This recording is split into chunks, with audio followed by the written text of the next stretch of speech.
Трагедијата во Кочани, во која загина 59 лица, а повредени се 150 поради непочитување на прописи и стандарди согласно Законот за угостителски објекти, покрена безбедносни контроли, но и загриженост кај јавноста во дел од земјите од регионот.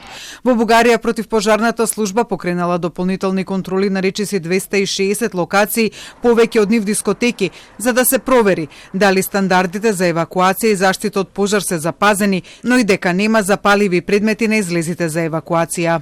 Ваквите инспекции ги вршиме периодично, односно секоја година.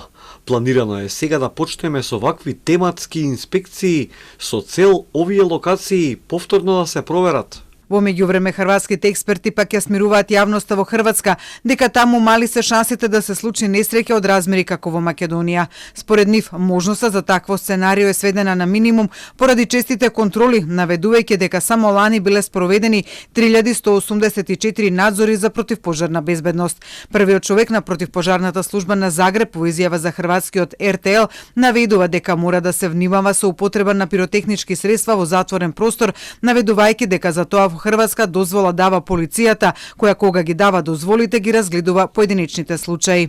Без обзира на to, zaista volio bih nekako upozoriti ljude koji se time bave, pogotovo na vlasnike takvih objekata, da zaista se suzdrže od pirotehnike. Инспекции на ноќни клубови е најавено и Република Српска. Таму ќе се организираат насочени контроли на спроведување на мерките за противпожарна заштита и употреба на пиротехнички средства во угостителски објекти со акцент на ноќните клубови дискотеки, најави МВР на Република Српска. Трагедијата во Кочани пак во други земји го покрена прашањето за степенот на корупција која доведува до вакви несреќи, па така германскиот Frankfurter Allgemeine Zeitung пак ја анализира состојбата во македонското правосудство, од кое се очекува да донесе правда за настраданите и нивните семејства.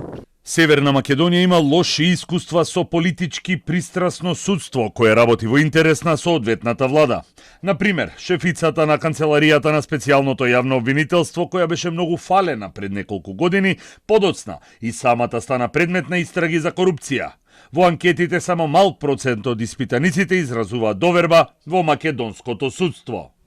Швајцарскиот весник Neue Zürcher Zeitung пак пишува дека вакви несреќи не се невообичаени во Југоисточна Европа и дека несреќата во Кочани особено потсетува на пожарот во ноќниот клуб во Букурешт во октомври 2015 година, во кој загина 64 лица. Според весникот, сите случаи се предизвикани од човечка грешка, непочитување на безбедносните прописи и соучесништво на корумпираните владини регулатори.